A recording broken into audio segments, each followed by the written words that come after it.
is to mirror, not mirror, but to clone what the projector is projecting to this monitor. It's not. So, I have my own, laptop screen, on something else, but what is actually happening on the projection screen, I actually cannot see. But because I use OBS to do the streaming and recording, so I'm actually looking at OBS on this side so that I can at least get some idea of what is on the projection screen. So that's inconvenient, but it does work. All right, so the streaming is good. And we'll start with the syllabus.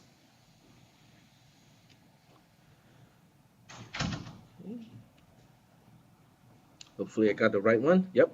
Sometimes I put a wrong link into Canvas. So before I go any further into the syllabus, I'll first talk about the prerequisite and also the co-requisite requirements of this class. And I think it might be helpful for me to kind of show you guys how to get to the prerequisite and co-requisite description of any class that you'll be taking, at least at ARC and other sister campuses of Los Rios. So all I need to do is to look up American River College, CIS, and that will give me a link to the CIS homepage. And once I get here, I go to courses and look for whatever class that I need to figure out. Can I take this class in a certain semester? So in this case, it's CISP space 440, and that's discrete structure for computer science. And once I get here, it will tell me about the prerequisite requirement. In this case, CISP 360. I'm not concerned about CISP 360. I'll tell you why in just a moment. Some of you probably already know, because when you look at the co-requisite, it goes like, oh, okay, so I guess CISP 360 is not a concern. So the other one is Math 372 with a grade of C or better. So that means you have to have taken, not taking Math 372, which is pre-calculus, prior to this semester. Now, what if some people may have taken Math 370, when Math 370 was still offered, that will still be counted, okay? But if you took I keep talking about CIS, but it's math. So if you took Math 370, there's no way the system can show me that you have taken Math 370 because it can only cross-reference with current course codes or the current offering in the college. So if you're one of those people who took Math 370, you will need to file a prerequisite challenge form with the division office, and include your transcript that you took and passed Math 370 with a letter grade of C or better. Okay, I'm not sure anyone is in that situation in this class. It's rare, but sometimes it does happen. Okay, yeah, go ahead. So I didn't take pre-calculus before in high school, so does that mean I can't be in this class? Let me address that, but I want to make sure that people can get in without having to have to get up to open the door every single time. So I'm going to do the old trick of sticking a pen into the cavity. It's not going to be good if we're in a situation where we really want to lock the door so people cannot come inside. So in that case, I will need you to go remove the pen so that we can actually lock the door.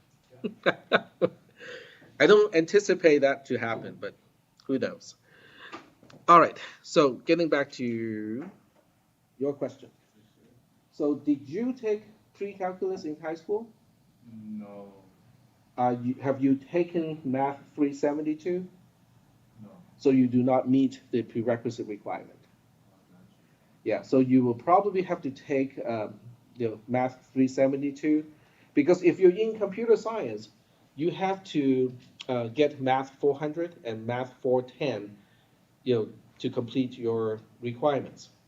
So you're gonna have to take this class eventually. That's before all of those classes, yes.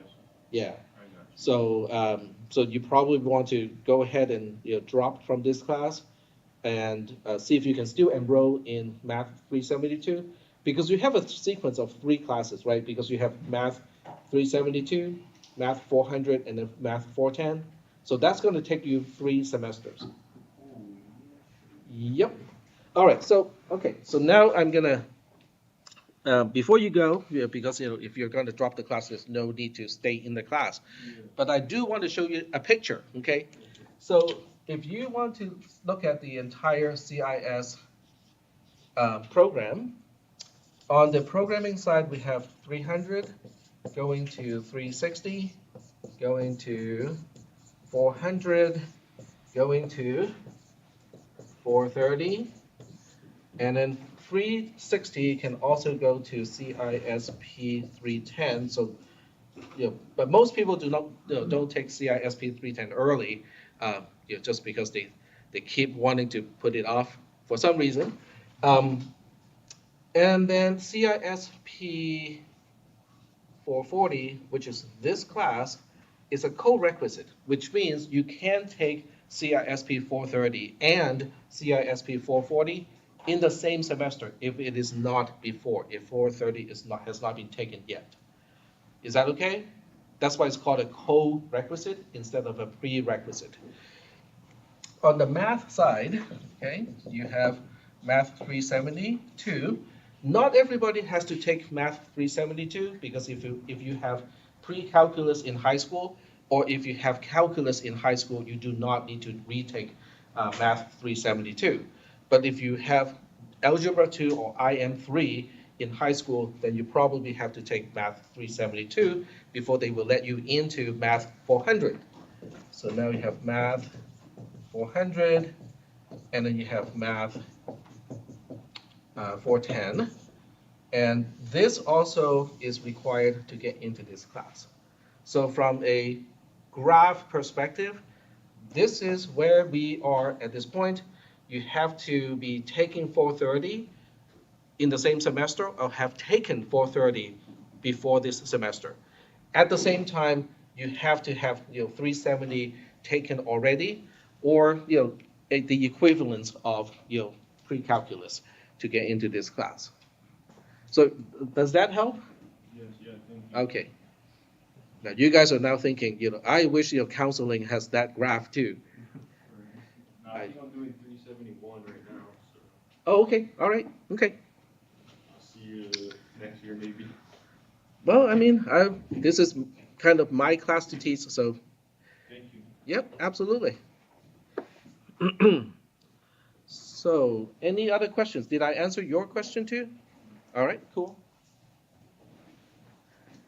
Any other concerns or questions about prerequisite or co-requisite requirements for this class?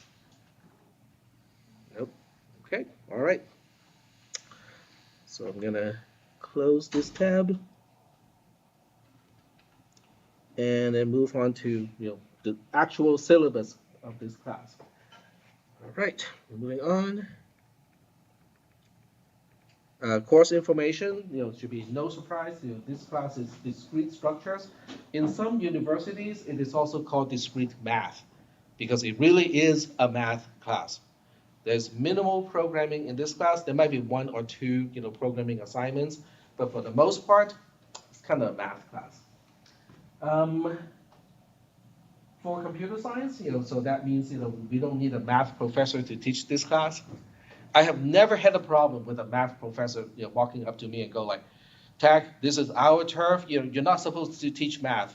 But wait, I'm teaching this for computer science, so I've never had a problem with a math professor, saying, "But this is our stuff. This is our turf. You're not supposed to touch this." But you guys will understand why that is the case as we go through the material. Course description, just the usual catalog description. There are 54 lecture hours, in this class. So if you divide 54 by 16, because we have 16-week semesters, and we have we miss a few classes, because of holidays and whatnot. But if you just do a division, we have what, 3 point something hours per week. So what does that mean? That means we have 3 point something hours in lecture in this room, and you're supposed to spend twice of that much time outside of the classroom, reading the material, thinking about contemplating, working on the homework assignments, and so on. So it is not just the time in the lecture. When you're budgeting time for this class, you also have to remember for each hour that you're sitting in this classroom, you have to budget 2 additional hours per week to study and actually go through the material. All right?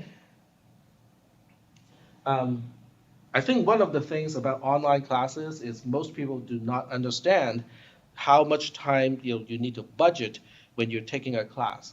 And as a result, people run out of time. It's like, okay, I don't have enough time in a day to study, go through all the material, go through my notes and whatnot. All right, so we already talked about prerequisite and co-requisite, so I'm not going to do that again. And in terms of student learning outcome, it's too early to describe this because this is what you're supposed to learn in this semester. So it doesn't make a whole lot of sense to kind of describe the student learning outcomes. Class information, we have a section number, Monday, Wednesday, 3 to 4:20. So we'll end this class at about 4:20. It's a full semester class.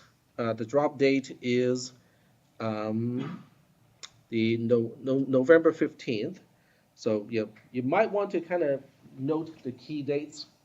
And if somebody is wondering, when is our final exam, what are you going to do about thinking about when the final exam is going to be? If I were to say, I will never tell you when the final exam is going to be, what are you going to do? I will report this to the dean. Okay, that's one thing. But guess what the dean's going to say? The dean's going to say, look it up. So how do you look it up?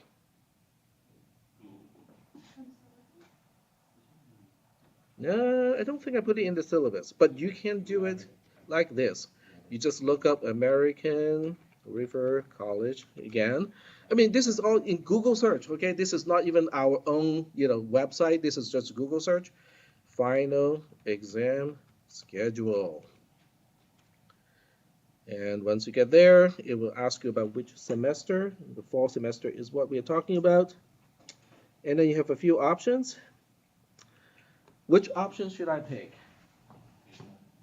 Daytime, evening, Math Learning Center, or integrated ESL? But it's evening somewhere else. I'm sure it's evening somewhere else on Earth. Unless someone says, but the Earth is flat. So we are all going to be in the same time zone. Okay, so it's under daytime, right? So now what do we do? I mean, how do we look this up? This is a pretty big table. So you look at the time first, right? So the start time of the lecture of this class is between 2:45 and 4:25 p.m. because we are starting at exactly 3 p.m. It's a Monday, Wednesday class, so it meets this requirement, it meets this requirement. Now we know what the outcome is, right? Because now we know it's going to be December 14th, the Wednesday, from 3 to 5 p.m. in this classroom.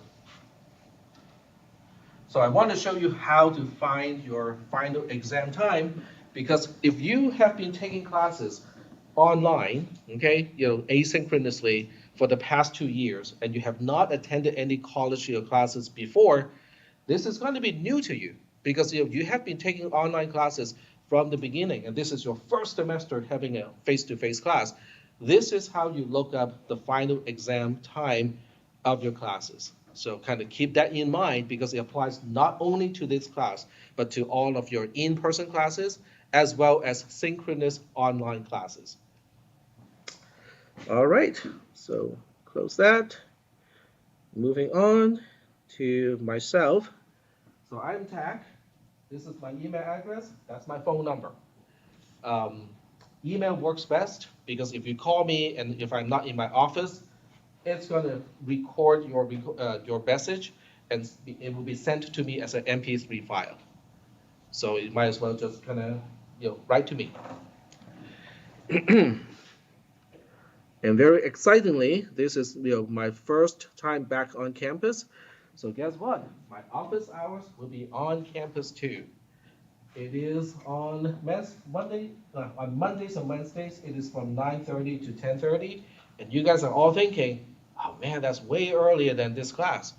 But I really have an empty time slot between my morning class and this class. So if you need to talk to me, I think most of the time I have time to talk to you guys right before class. But not always. So if you want to talk to me right before class, just send me an email. Make sure that I will be in my office right before this class starts. Are we good so far? All right. And then on Tuesdays and Thursdays, it's from 8 to 9. On Fridays, it is from 9 to 10. And you look at all of these time slots here and you say, but I really got here just barely in time because I work during the morning.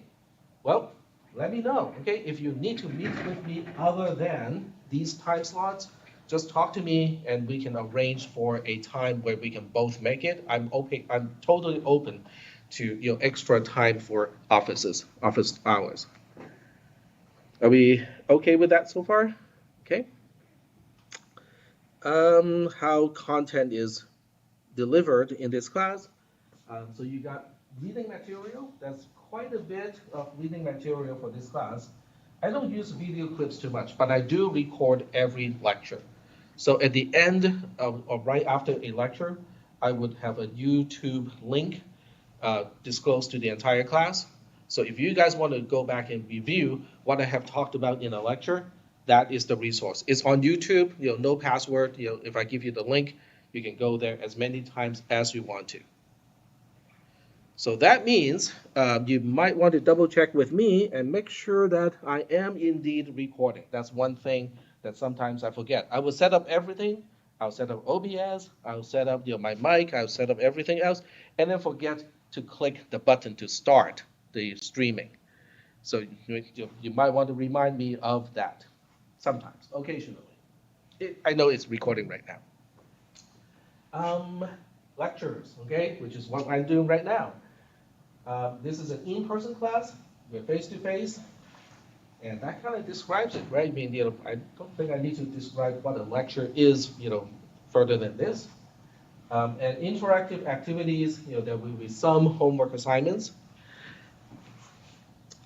Regular effective contact and communication policy.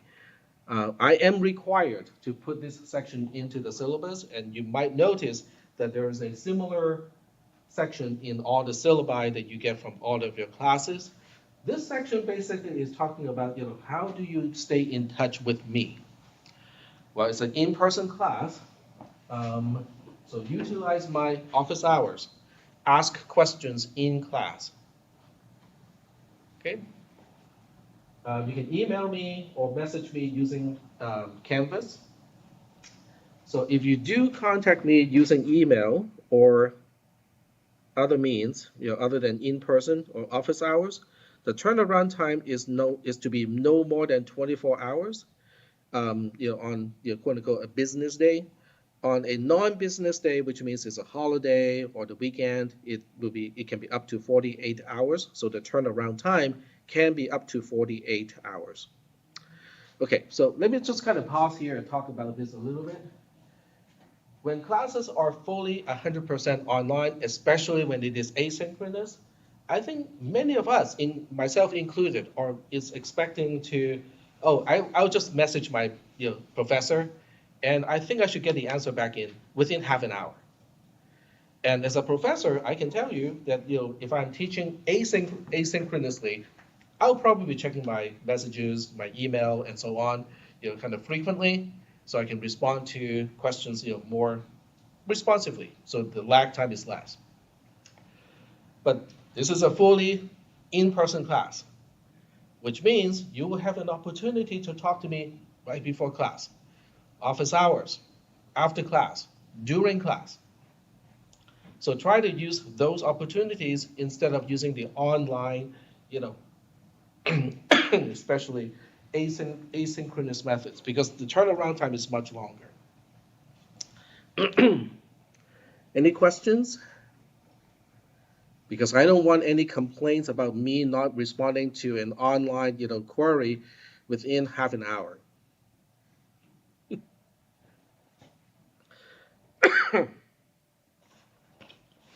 Excuse me, I just have a little bit of a dry cough. It's not COVID.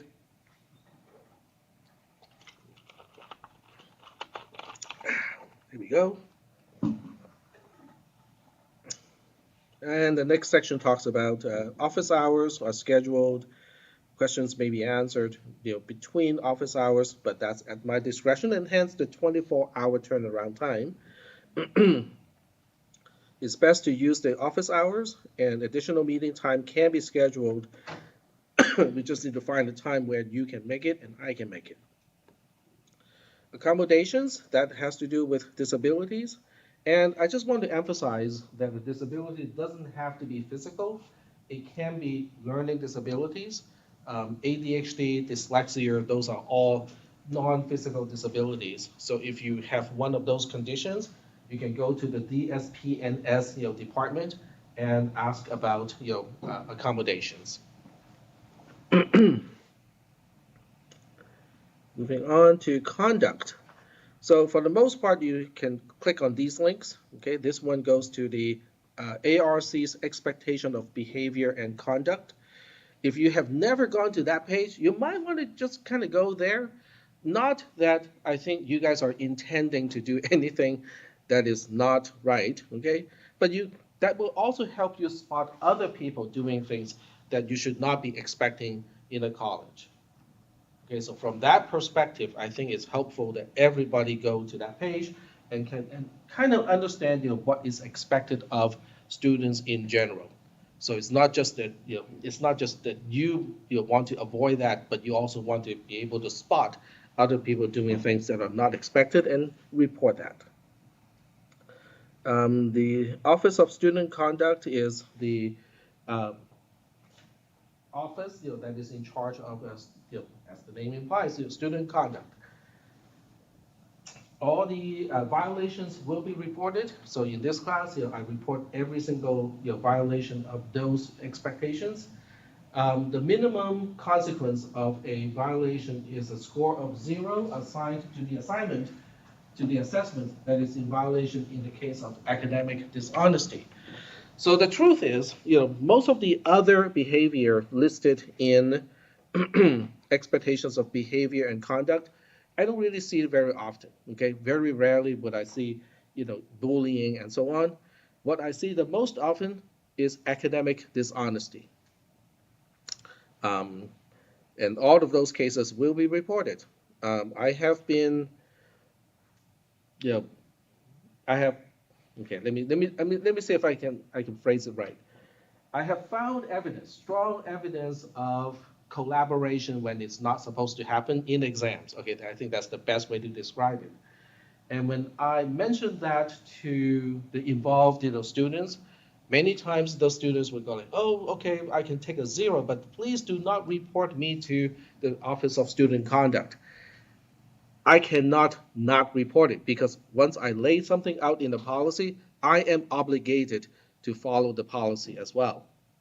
So, just want to make sure that people understand that, this is all laid out, okay? This is in the syllabus, and I expect everybody to have integrity when you take exams.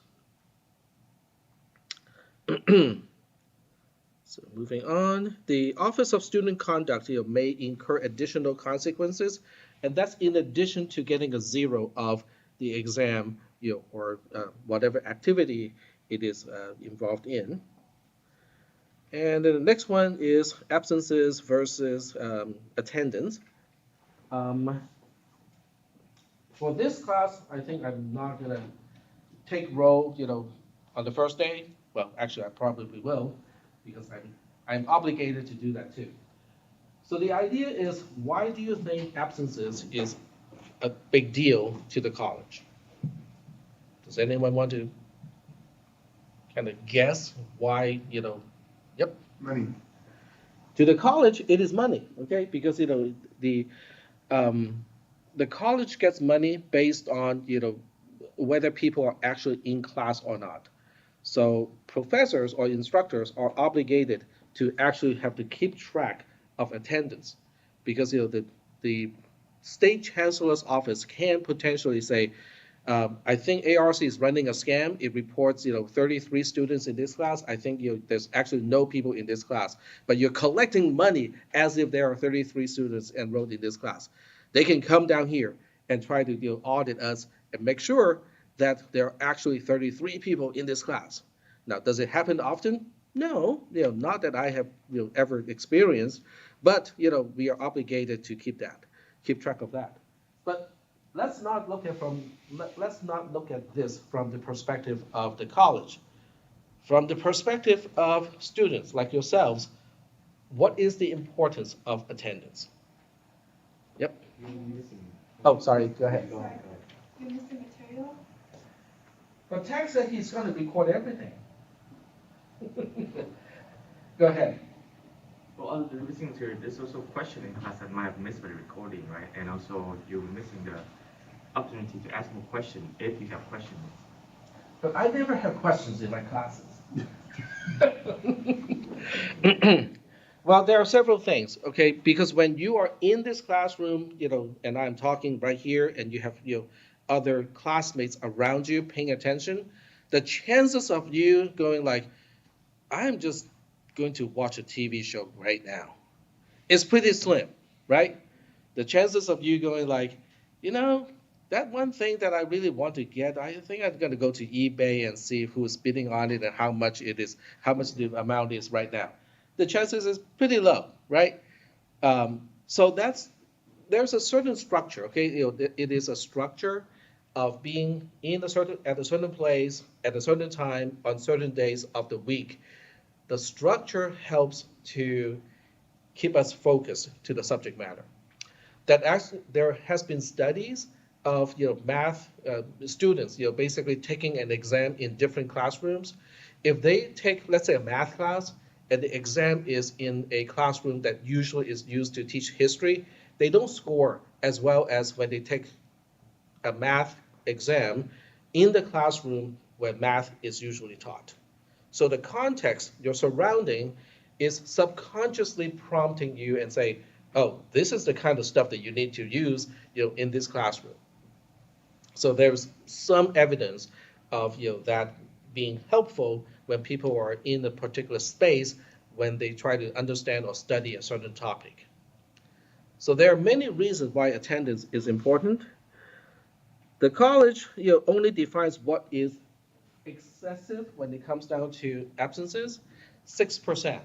Okay? In other words, if somebody misses 6% or more of class meetings, because this is a lecture-only class, it is considered excessive and can be dropped. The college, on the other hand, does not say what is excusable. Okay? That's not my rule. The college just never did. So instead of me giving you a laundry list of what I think is excusable, my absence policy is you can have up to 3 absences, for whatever reason, okay? Doesn't matter what it is. The 4th one is going to be excessive. Unless, there are very good reasons. Like, I can show that I am actually sick. This is a doctor's notice saying that I cannot go to class for 2 weeks, 3 weeks, or whatever, right? So that would be an exception to this rule. Or you can show me a court paperwork with your name on it. I don't need to know the rest. I just need to know that you are expected to show up in court for whatever reason. Okay? If the paper says you have to go to court for like 3 weeks in a row on the days that we meet, that would be an exception to this rule. So this is not a hard rule from the perspective of everything, but for everything else, like my car broke down, okay, I kind of need to stay home to watch my kid, that sort of stuff. That's within the 3 absences. Are we okay with this? Okay. All right, moving on to grading. So the grading has to, I mean, if I don't have to give you guys a letter grade at the end of the semester, that would be great.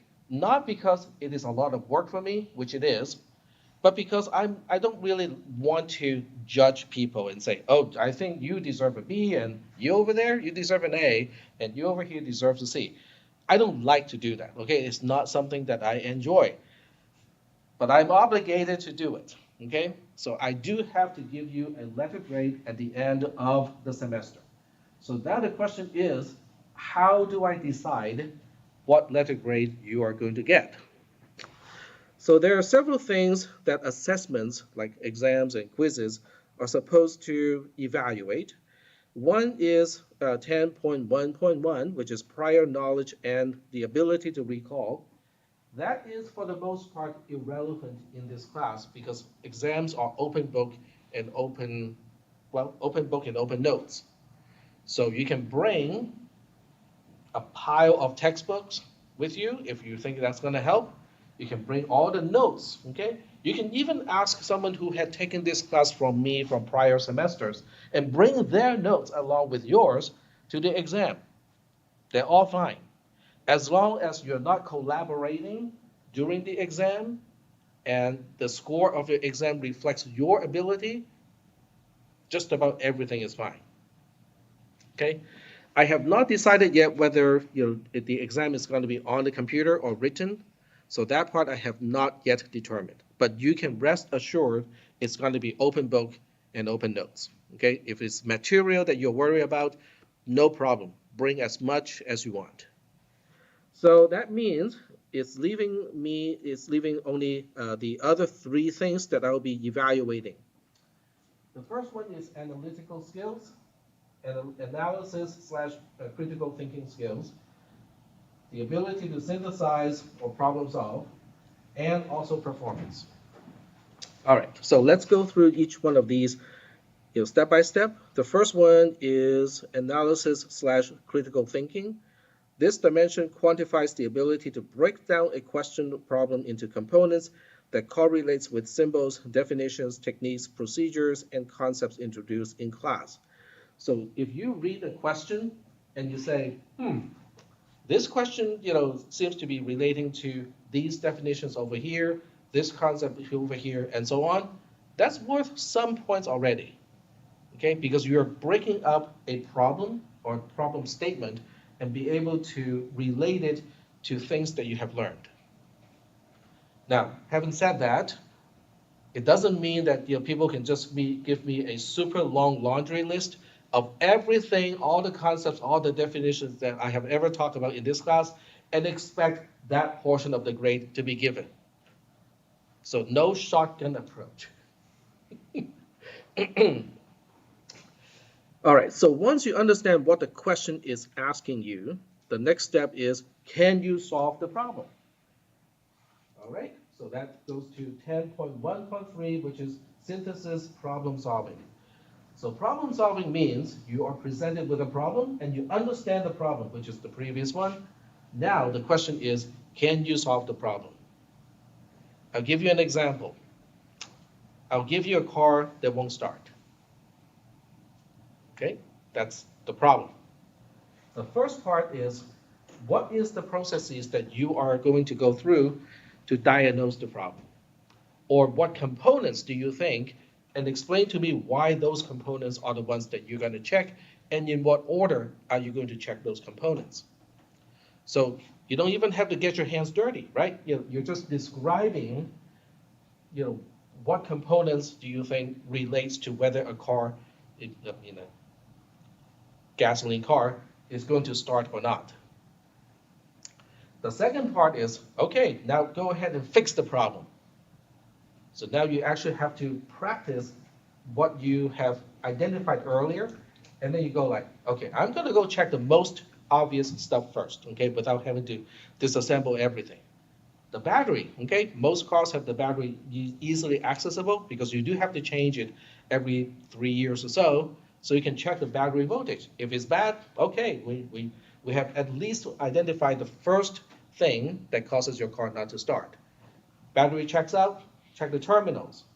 Terminal checks out, check the wires, the cables. Cables work out, check the relay and also the switch. If those all check out, check the starter. If the starter checks out, then it's not part of the electrical problem. It's probably part of the ignition problem. Can be ignition problem. So now what do? You check your spark plug cables, right? But you have to tell me here why those components are important. And then over here, you basically have to say, this one checks out, it's not the problem. This one checks out, it's not the problem.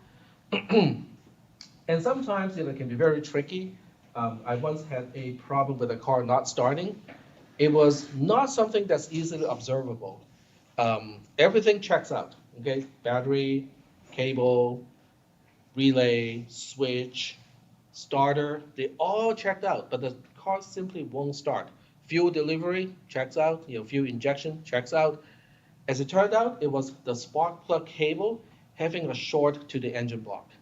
But it was not something that you can actually see. It is because the high voltage of the ignition needed found a path through the insulation of the spark plug cable to the engine block. So the only way you can see it is to do it in the dark. So you have to turn off all the lights in the garage, do the start sequence, and then you see the spark going from the spark plug cable onto the engine block. So basically it's a short, so the spark was never presented at the spark plug, and therefore there was no ignition. I mean, that would probably trip a lot of mechanic. I took that car to a shop, and 2 days later, the mechanic called and go like, you can take your car back. You fixed the problem? No, I couldn't find out why. So, I'm not going to charge you anything, but I don't want the car sitting in my shop either. You don't want to see his failure. Sorry? You don't want to see his failure. Well, because, it costs money, right? Because the shop can only have so many cars parked in its lot, and, you don't want to overfill that lot. So, just call me and go like, I can't fix your car, so why don't you just come and, tow it, so the mechanic can park another car in that spot. Yeah. That's right. Yep. So these are, and then the next one is performance. So performance is not so much, I'm going to time you using a stopwatch and time you. Okay, you got this part answered in 5 minutes and 2 seconds, and you, on the other hand, got it answered in 2 minutes and 30 seconds. You are going to get a better grade than that person. No, it is not in a competitive way. I just want to say that the assessments are timed. Okay, your first exam, second exam, and the final exam are timed in the sense that there's a start time and there's a duration limitation, and that's it. Okay, it's not in a competitive way. It's just that you have, in order to get a perfect score, you have to get everything done within that amount of time. I do want to mention it because in one semester, I have one particular person saying, well, I have a math degree, I know math. The only reason why I'm not getting a perfect score is because I cannot answer all the questions within the amount of time that you have given me. And I should still be getting a perfect score because I actually know how to answer every single question if I was given enough time. So why do you think, I cannot just say, well, yeah, I can see that you can answer some of these questions, and I would probably extend that, to say that you know how to answer all of these questions, and I'll give you a perfect score. Why do you think time is still important? Being able to answer all the questions within the amount of time is still important. Why is that the case? Well, let me ask you this question. Are you going to stay in college like forever? After you get a computer science degree, you just kind of move on and go like, maybe I'll get a degree in chemistry. After that, you get a degree in physics. After that, you get a degree in psychology. And you just stay in college forever. There's nothing wrong with that plan if you're a retiree. I got my pension check. I got nothing else to do. I'm just going to keep taking classes and getting more and more degrees. Most of you are not do not seem to be in that situation because I don't want to judge people. Even though you guys look a lot younger than I am, it's entirely possible some of you are billionaires and you're just going like, yeah, I'm taking classes just for fun. So yeah, that's exactly what I'm going to do. Most of you are not in that boat. So what do you do after you graduate from ARC? What is your next step? Or some university, right? You have some four-year university, you're transferring. Okay, so that would be a big day for you guys. You'll be very happy. Okay, I'm finally done with ARC and I'm moving on to a different campus. Okay, San Luis Obispo. I mean, there's a nice surrounding, nice campus. So is UC Santa Cruz and so on. Very exciting. So do you want to stay there forever, even if the campus is like totally cool? No. So what do you want to do once you transfer? Get a job. Okay, once you graduate, get a bachelor's degree, most of you would want to get a job. So how does that have anything to do with this? Yep. Most tech companies, and when they interview, they give you questions, and to test your efficiency, you have to answer them in the time limit they give you. What if I were to tell the interviewer and go like, can you give me like just more time? Because I'm pretty sure with more time I can answer all of these questions. What do you think is going to happen?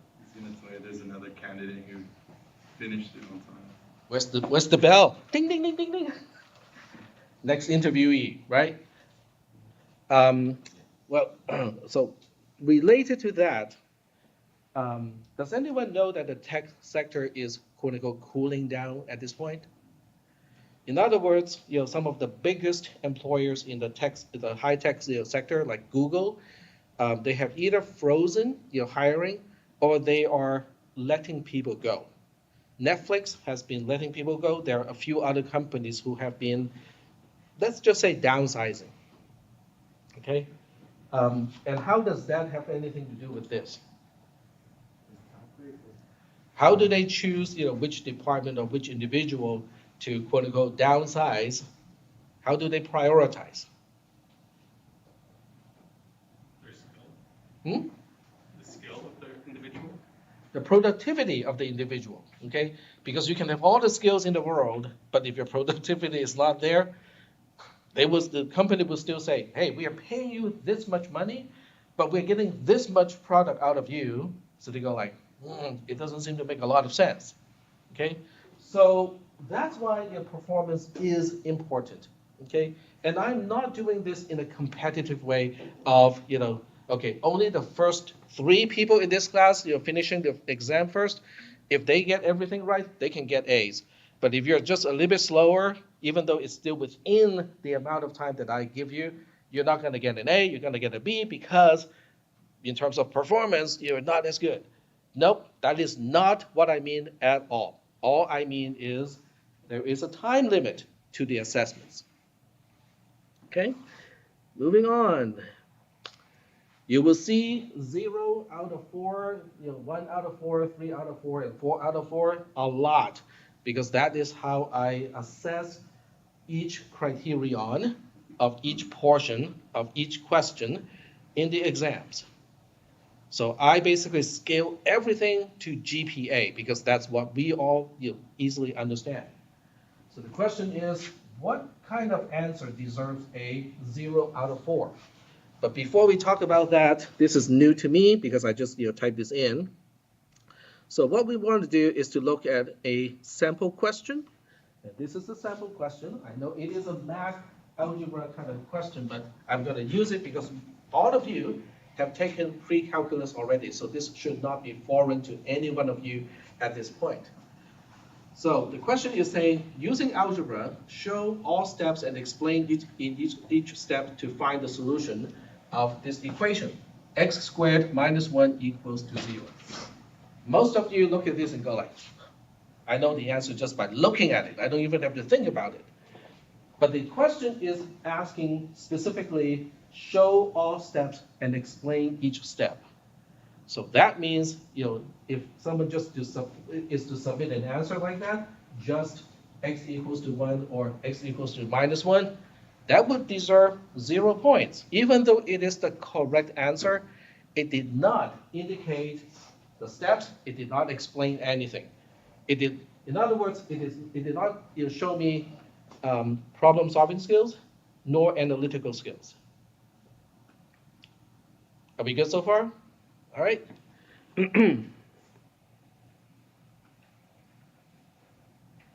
And adding the word simply or just is not going to help either. What about D? What about B, C, B, or A? Well, let's skip to A because everybody is dying to go like, so what is your standard of getting an A in this kind of a question? So this is, there are two ways to do it. One way to do it is to show that x squared minus 1 can be written as x plus 1 times x minus 1. And then you mentioned if you want the product to be a 0, all the components, at least one of the components of the product needs to be a 0. So that means x plus 1 as a term can be a 0, or x minus 1 as a term has to be a 0. If you want x plus 1 to be a 0, then through algebra, you can figure out that x equals to -1. On the other hand, if x minus 1 is a 0, using algebra, you can work out that x is 1. And then you have to show all of these steps using distribution again, associative, and simplification, because your minus x plus x is a 0. That's one route. The other route is if I talk about the quadratic equation and the solution thereof, then you can quote it, okay? You can just say, oh, okay, in class we learned that, if you have a equation in this form, a, b, c being coefficients, but it can involve x squared, x, and a constant, then we can apply this equation here to find the roots. To apply this, in this very specific question, a equals to 1, b equals to 0, and c equals to -1. And as a result, by plugging in those values or substituting those values into this solution, we get x equals to 1 or x equals to -1. Because that shows your train of thought. It shows me that step by step how you refer back to the material that was talked about in class and how you apply that knowledge in order to find the roots of this particular problem. So are we good so far? All right. So a B is basically close to an A, but a stupid mistake was made. So in this case, if somebody mentioned that C as a coefficient is a 1 instead of a -1, that's going to take that 1 point off, okay? Because I have a term to refer to that. It's an operational error, okay? Which means it's a careless mistake. And in this case, it is clear that it is a careless mistake because, there's this part, there is this part here, and over here, C being a 1 is a clerical or operational mistake. It's not a conceptual mistake. A C, on the other hand,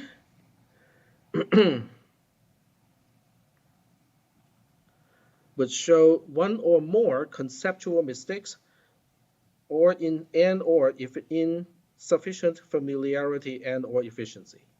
So in this case, if the answer is just this, and it says it expands to x squared minus 1, and therefore x equals 1 or x equals to -1, then it's a C answer, because I don't see how this, x plus 1 times x minus 1 equals to x squared minus 1. There's no expansion. It's a claim, but without step-by-step proofs, without explaining all those steps. Okay, so that is the main reason why this kind of answer we get a C instead of a B or an A.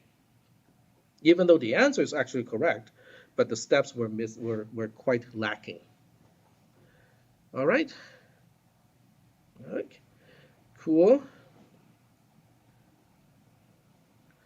And at the end of the semester, if X is the ratio of how many points you got over the total amount of points possible, if X is less than 12.5%, that person's got an F. I don't think anyone's going to complain in this class that if somebody is getting less than 1/8 of all the possible points, that's equivalent to a letter grade of F.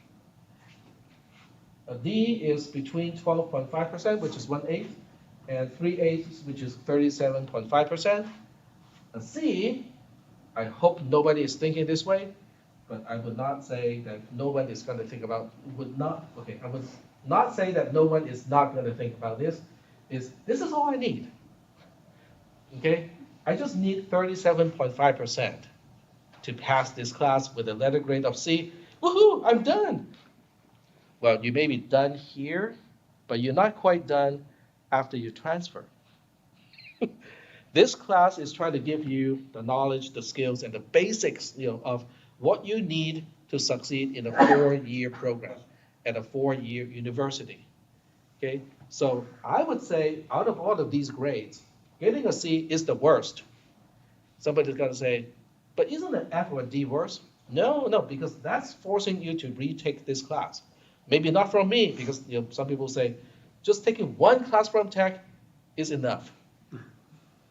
That's okay. You can take this class from a different college with a different professor.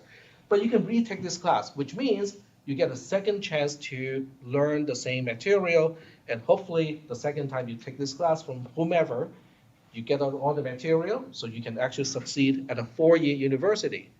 Getting a C is the worst because it doesn't give you that possibility, even if you wanted to. So basically, a person who's getting a C out of this class, or any class that has a continuity at a 4-year university, is just barely making it.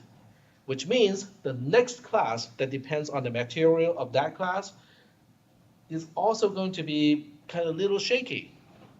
So that's how I look at, the letter grade of C is one of the worst grades that someone can get. It's worse than getting a D or an F. But I am probably in the minority. Late policy is typically there's no late policy. If something is late, it is not going to be counted for grade. So just try to be on time, okay? Because all the homework assignments, I can guarantee you right now that all of your assignments have at least 1 week between the time that I assign it and the time it is due. 1 week is a pretty good amount of time, so you just have to time yourself and just kind of space it out, okay? Make sure that you spend enough time. Are there any questions or objections? Okay, because the common thinking is, but I'm not just taking your class, I'm taking a bunch of other classes too. But that's where the budgeting comes in, because you have to budget time for all of your classes to make sure that you have enough time for all of your classes, and not just, oh, this is a difficult class, I will put more time into that class. You just have to make sure that you have enough time for everything.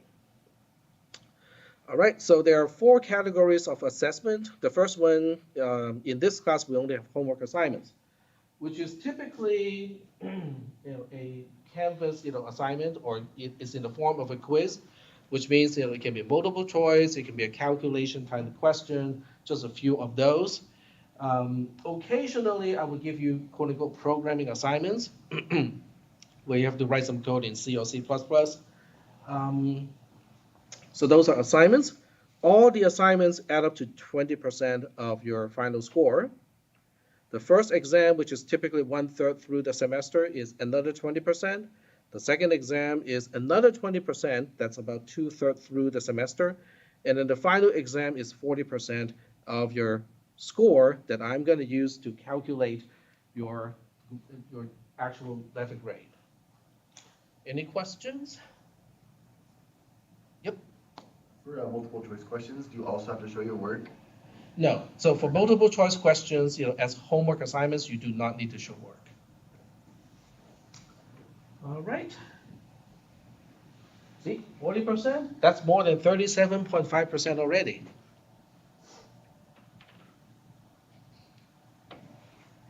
This is not a challenge.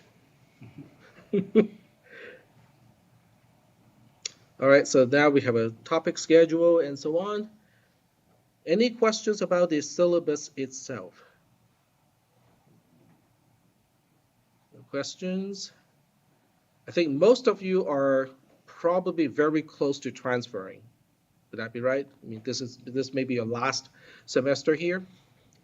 So that's good because now you're almost ready to transfer to a 4-year university.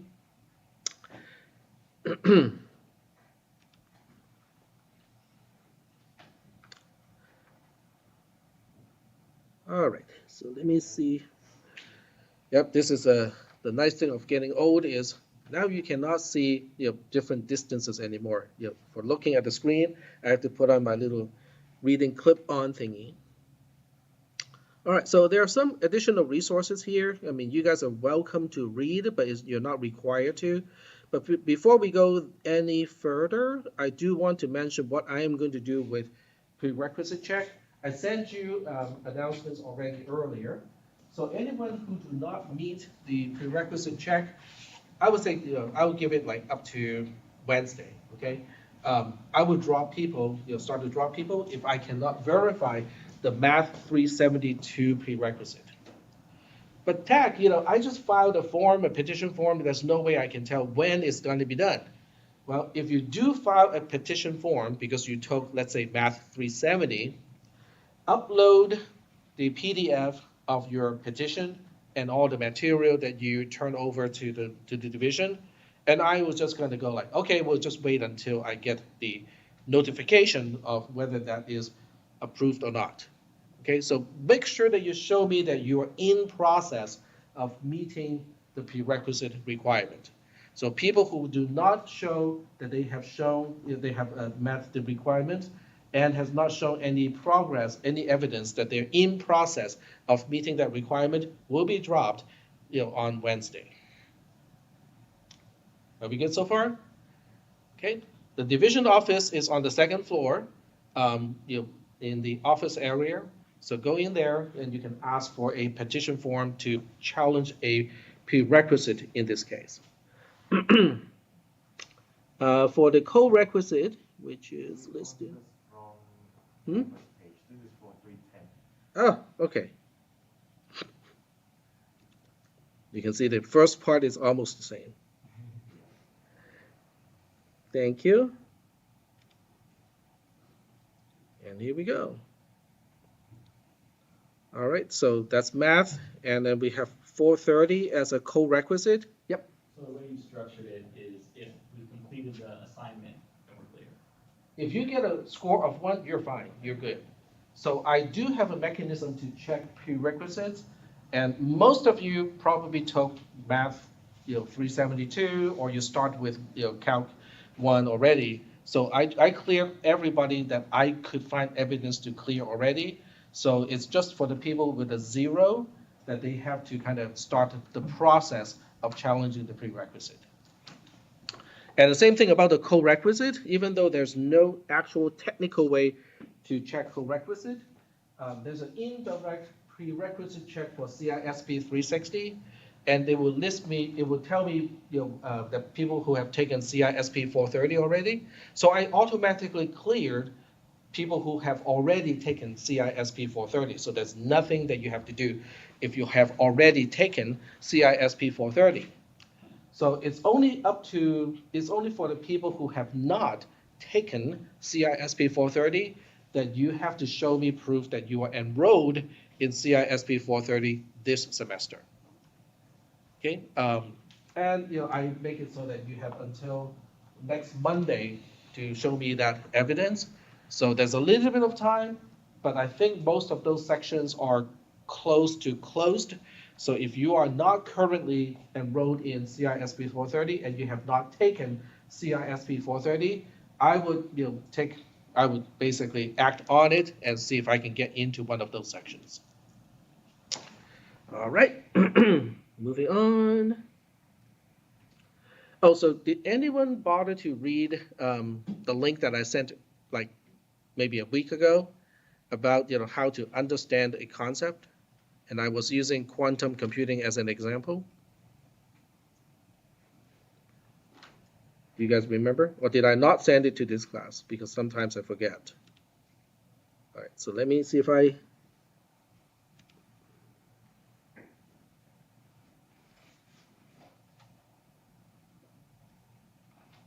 Maybe I did not send it to this class. Darn it. Okay. You did.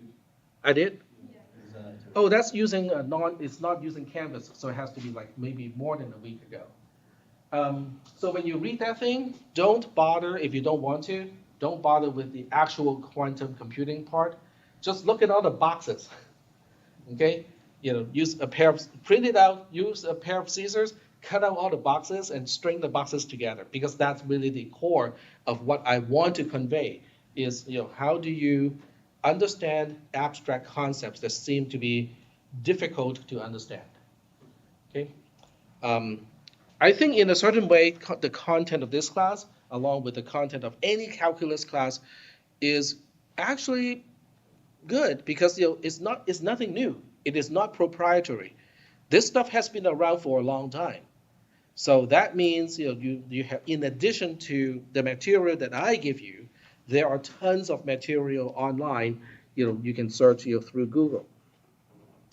So that's one. Oh, taking notes, okay? It's also a very important thing that you guys take notes. Not right now because we're still talking about the syllabus and most of that is boring stuff, right?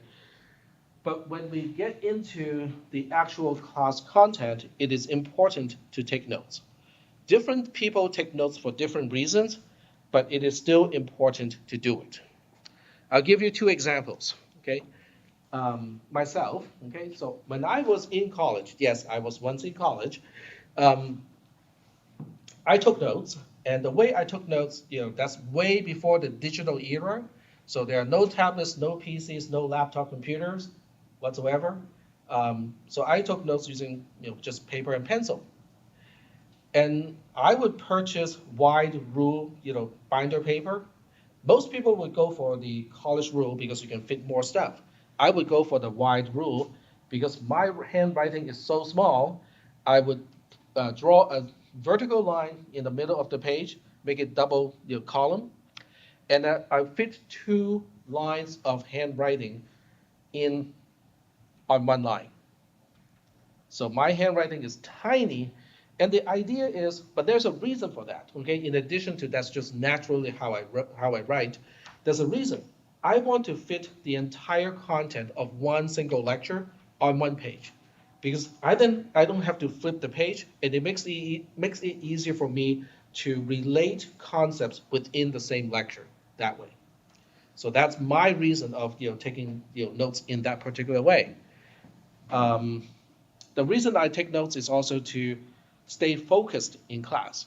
Because if I just listen to the teacher or the professor, I may be understanding all the concepts, but then I can also get easily distracted, even in the classroom, because I have ADHD.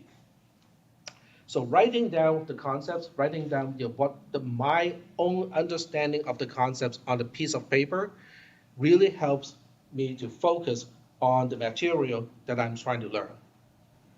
Okay? In this class, because everything is being recorded, there's no need to frantically write down everything that I talk about and everything that is on the projector. I did not have the luxury as a student. So back in 1985, okay, yes, you can date me now, date me as in know what age I'm in at this point. So in 1985, there are no digital projectors. There are no YouTubes. Okay, there's no way for my professor to record a lecture. Most do not want to be recorded to begin with. Some people bring a cassette tape recorder, and many of you have not even seen a single cassette tape in your entire life. It's one of those things, a plastic thingy, where inside there's a reel of tape. Okay. Where was I? Right. So how do professors present the content in those classes back in 1985 to the early 90s? They can use a chalkboard, right? But some professors have learned I can also use the overhead projector, which is the worst invention ever for teaching purposes.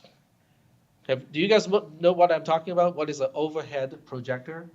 I'm surprised that you guys actually know what it is. So it's basically a light table with a lens to project to a screen like this.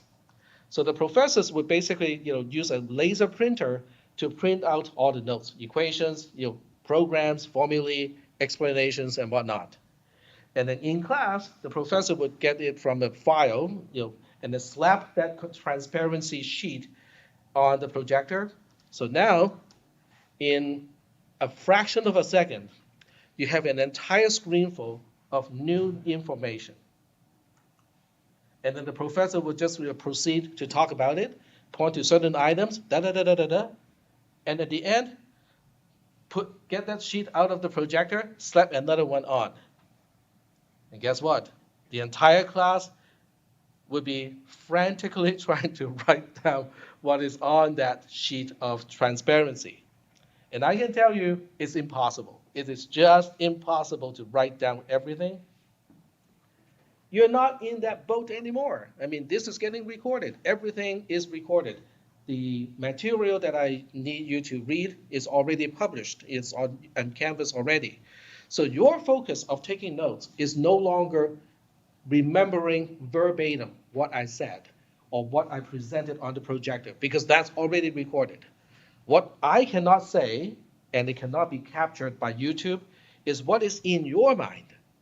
Okay, so when we talk about Boolean operators, okay, this Boolean operator is blah, blah, blah. If it reminds you of something from an earlier class, you might want to write it down.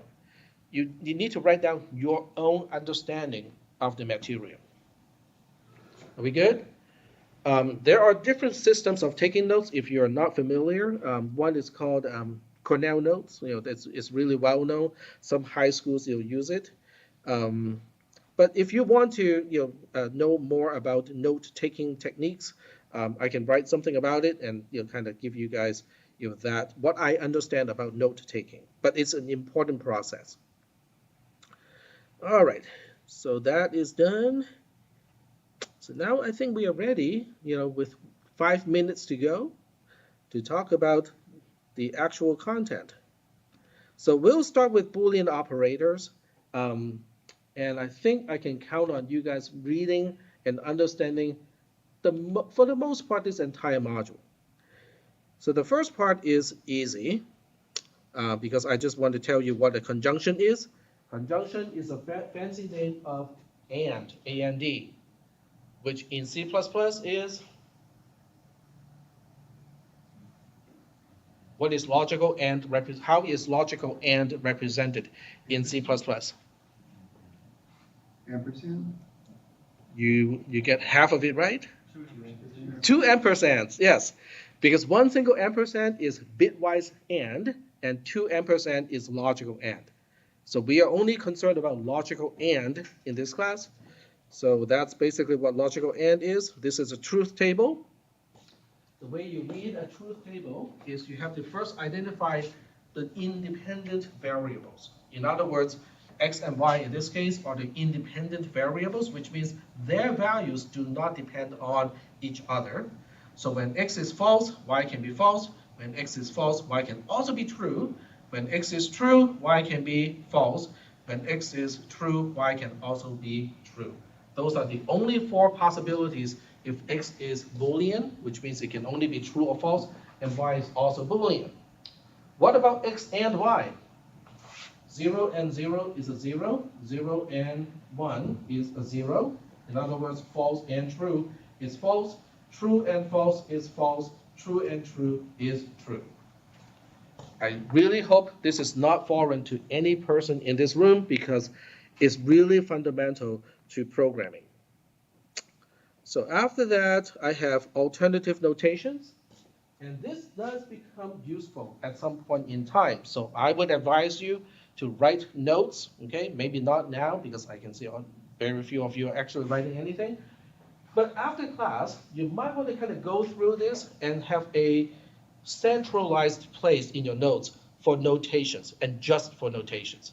Because later on, I would basically, sometimes I would use this notation, sometimes I would use this notation, other times I would use these 2 notations to represent conjunction.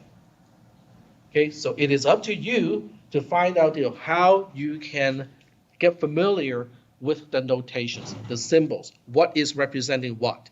Okay, once I introduce it, I'm assuming that you guys will basically study, write down in your notes, consolidate all of these definitions of symbols to a centralized place, because that's what I would do. Disjunction is a fancy word of or, not either or, just regular or. So we have false or false being false, false or true is true, true or false is true, and then we have true and true being true. Okay, should not be anything new to you. The notation is down here. So we have x bar bar y, which is the C notation as an operator. This is the mathematical symbol. It looks like a V, but it's not actually a V. X plus y is what sometimes engineers will use to represent or. Okay, because this symbol is not available on the keyboard, not easily. That symbol is for programmers. So engineers sometimes would use, would basically overload the plus operator to mean disjunction when the operands are Boolean. Do we have any questions about disjunction or just or? Nope. Okay, moving on to negation, which is even simpler. Okay, we only got a tiny little table here. Not false is true, not true is false. Okay, doesn't get simpler than that. And the notations, it has got a few. Exclamation is the negation symbol or Boolean negation symbol in C++. This is the mathematical symbol. This is how engineers tend to like to represent it, is to have an overbar. But since overbar is difficult to type, sometimes they also use a slash to mean negation. Okay? So once again, notations, symbols, put all of these at one place. Okay? After class, just consolidate all of these to one single place so it's easier for you to look it up. And we are close to the end of this class. I'm going to skip NAND for now, but I'm going to use I will explain what is implied. So if x is false, y is false. X implies y is true. False implies true is true. True implies false is false. True implies true is true. But why, Tech, can you explain this? Well, okay, I got two possible answers to that question. One is I don't need to explain it because this is how implication is defined. It is a definition. What do we do with definitions that we are not familiar with? Put it in your notes, okay? Have a section of your notes that is dedicated to definitions because this is how implication is defined. You can say, but I disagree because I don't think your false implies false should be true. Well, you can have your opinion. It doesn't change the fact that implication as an operator is defined by this truth table, okay? So that's why it is important. For those of you who really need to understand the semantics of why it is the case, there's an explanation here. So that would be your reading assignment for until Wednesday. And there's one more operator that I need to talk about, and that's the end of today's content. And let's see here. There's equivalence, and for some reason, it's not showing the entire thing.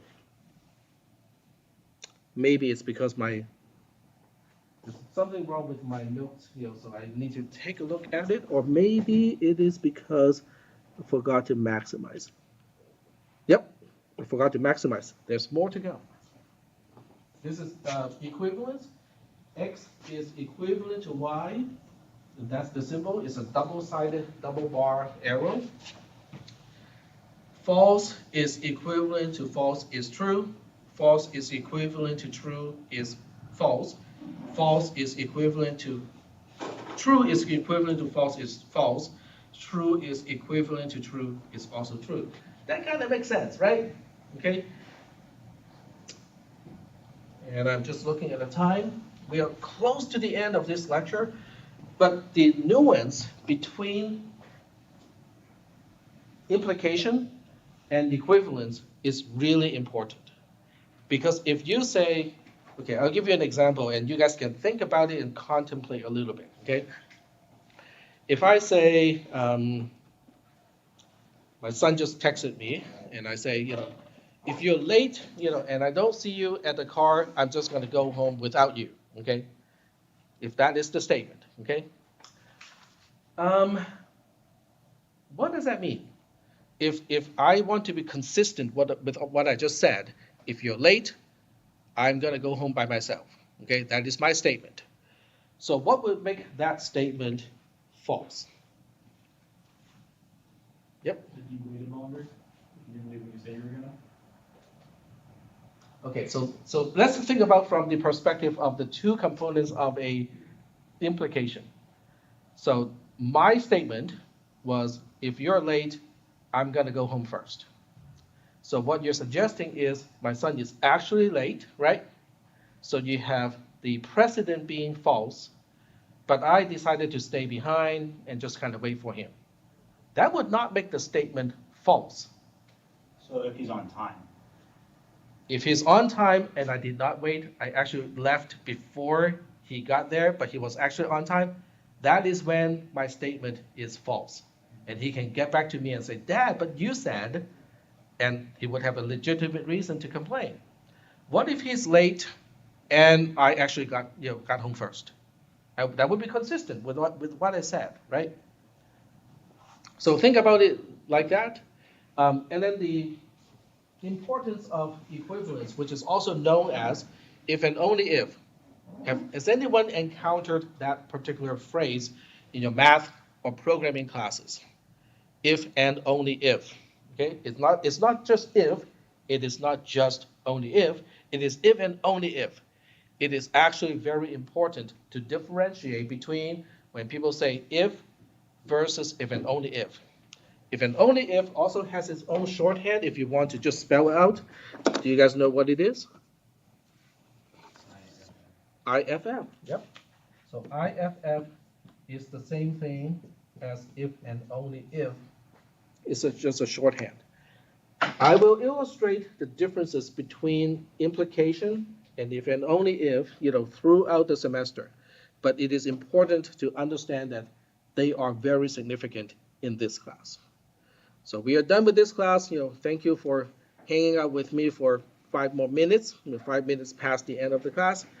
I will give you guys the link to the recording as soon as I have time to send the link.